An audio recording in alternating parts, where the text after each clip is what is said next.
Nós começamos essa edição do Jornal da Record falando sobre um problema que atinge mais de 500 mil de brasileiros.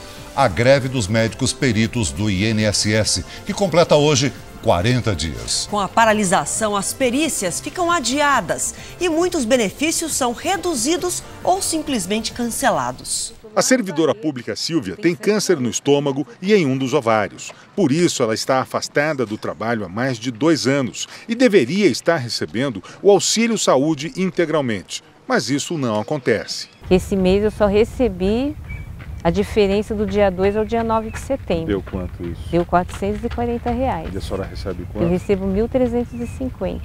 Para receber o benefício, ela precisa passar por uma perícia médica que já foi adiada 2 vezes por causa da greve dos peritos do INSS. Se eles cessarem o meu benefício, eu vou voltar a trabalhar.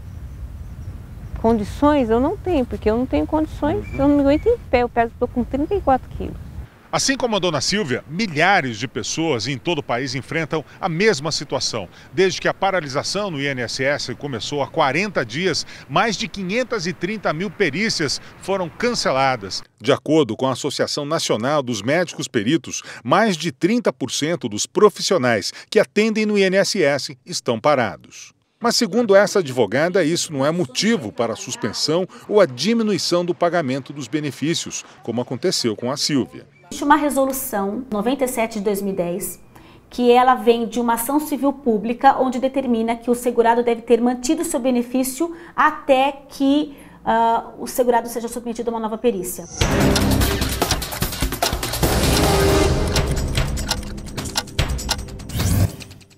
Briga entre motorista e passageiro termina em acidente na zona norte de São Paulo.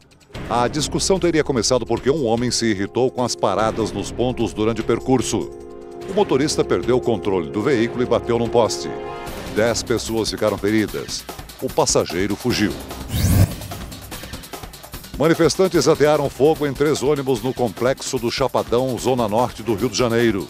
O protesto foi por causa da morte de um jovem na comunidade. Houve correria e quebra-quebra. Um posto de gasolina foi saqueado. Em Curitiba, 3 integrantes de torcidas organizadas do Atlético do Paraná foram presos. Eles são suspeitos de uma agressão que aconteceu em agosto.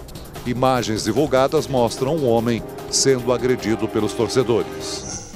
O ministro da Fazenda disse hoje na Câmara dos Deputados que sem a CPMF, programas importantes do governo podem ser prejudicados. No início da audiência, um dos líderes da oposição se irritou porque Joaquim Levy conversava durante o discurso do deputado. E se a presidente Dilma não cair agora, ela vai cair em março. É isso que eu estou tentando dizer para Vossa Excelência. O líder do governo rebateu. A presidenta Dilma nem vai cair agora e muito menos em março. Até porque nós estamos legitimados por 54 milhões de brasileiros e brasileiras. Enquanto defendia o ajuste nas contas públicas por meio de contenção de gastos e aumento de impostos, parlamentares se manifestaram sobre a volta da CPMF. Os protestos também partem dos aliados. Em São Paulo, o ex-presidente Lula criticou o ajuste fiscal e pediu estímulo ao consumo e ampliação do crédito. Joaquim Levy prometeu melhoras na economia com o reequilíbrio fiscal e a queda dos juros para a retomada do emprego. Se a gente não tiver a CPMF, tem um certo risco de alguns programas importantes, seguro-desemprego, a proteção do trabalhador, virem a ter risco.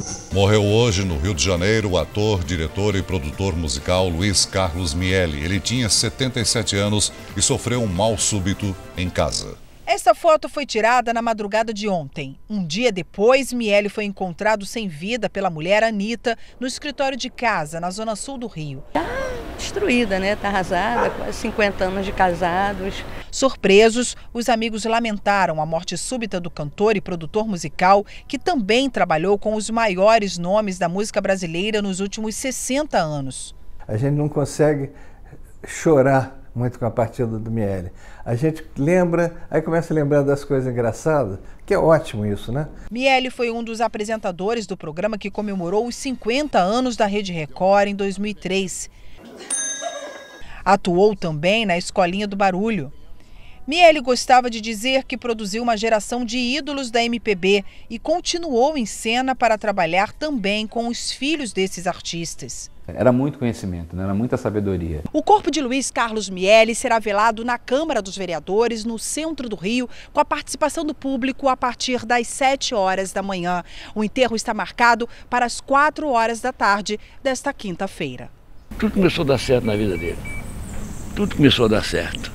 Mas nem que ele foi numa hora muito boa para ele. Ele estava muito feliz.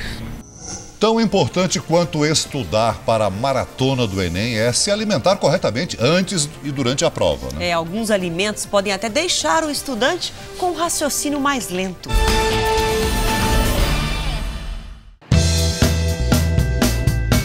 É uma correria que começa cedo e é desgastante. Mas agora já estou bem cansada, eu acordei 5h30, agora são 6 horas.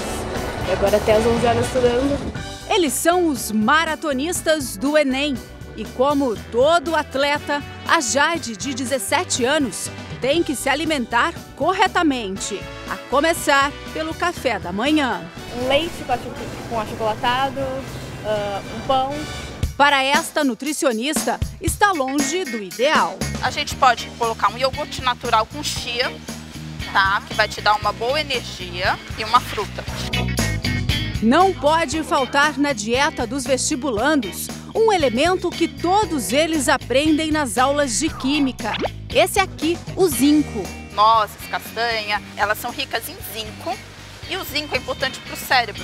Os portões para fazer a prova do Enem abrem ao meio-dia e a prova começa 1h30 da tarde. Segundo os especialistas, o ideal é almoçar. Você costuma almoçar, Jade? Eu não costumo almoçar antes da prova. Como começa 1h30, dá para almoçar. Dá para almoçar, uma refeição leve.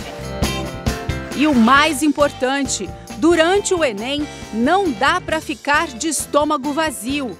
Fome mais sede é igual a queda no desempenho.